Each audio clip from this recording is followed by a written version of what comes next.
On May 6, 1899, miners in the Bonaire mine in Leadville, Colorado, found a diary in a small, seldom used drift about 500 feet deep within the mine.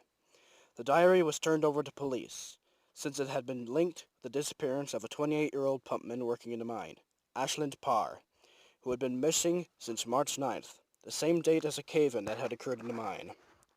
The diary was never seen again until policemen released its contents to Ashland Parr's family this year. The family has been kind enough to give me access to the diary. Here is a transcription of the diary entries on and after March 9th, 1899, the date of Ashland Parr's disappearance. March 9th.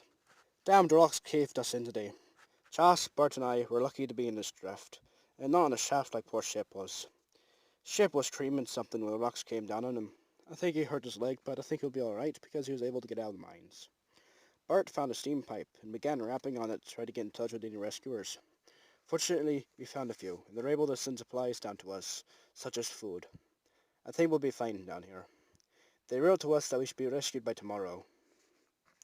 March 10th. Caves are really dark at night. I've never appreciated just how dark they are until today. Anyways, the rescuers told us some bad news. They're trying to dig a rescue shaft and connect it to the main shaft that has been caved in. But the part of the main shaft they dug to is full of debris. This means that it will be a few more days till they rescue us. We're still receiving meals as well as gas for our lanterns, which is not all bad. Chas and Bert are worried about their families, and I don't blame them. But right now, we have to focus on getting out of this mine. March 11th. The new shaft is getting deeper and deeper, but I guess there still isn't any luck because there is so much debris in the main shaft. However, we're still getting our meals and the gas for our lamps, so I guess we'll be fine. Bert was pacing around in the drift when he found some weird grooves in the wall. I think Chas made them because he's getting really bored down here. At least none of us are worried. I hope our families are okay. March 12th. It's our fourth day stuck down here and we're bored. We haven't talked much to each other actually, so we're all pretty lonely too. At least I have a journal to keep my thoughts in. Poor Chas and Bert don't have anything to pass the time. Actually, I think Chas is passing the time by making those grooves in the wall, but I'm not even sure because I haven't even seen him do it though, even though there's even more grooves in the wall now. There's more than four, so it's definitely not the number of days we've been stuck here. And I don't even know what he's been using to make those grooves, because they're pretty big and they're smooth too. Maybe he's using a knife. March 13th. We're starting to hear some sounds, so I guess progress has been real quick. None of us expected to hear these sounds though, because we're pretty deep in the mine. I think we're 400 feet down.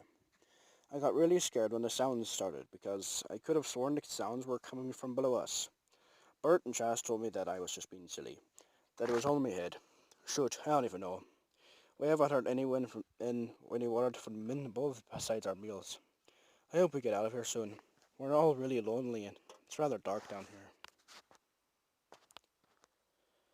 March 14th. We still haven't heard any word from above besides our meals. It's a shame because their notes kept us all sane. Poor Bert's barely touching his meal.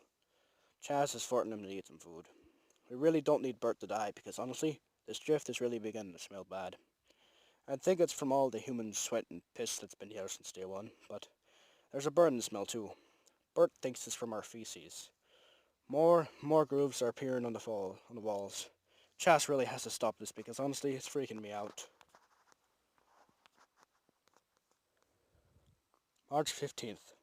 We finally got word from our rescuers, but it's bad news. They tried digging a shaft 73 feet down to connect to the main shaft to get us back up, but the main shaft is still clogged with litter. We've told them through that steam pipe that we're doing fine, when honestly we're not. Bert's hardly in and Chas is really scaring me. To say I saw him by those grooves and he was simply fingering them, he turned around and asked me how the hell they got here. I told him that I thought he made them. I don't know what's going on, but I really hope they hurry up. They said it would only take a couple more days. But we've been down here almost a week. And frankly, we want to get the hell out of here. Bert said that miners who were trapped in mines get put on newspapers. I wonder if I'm famous right now.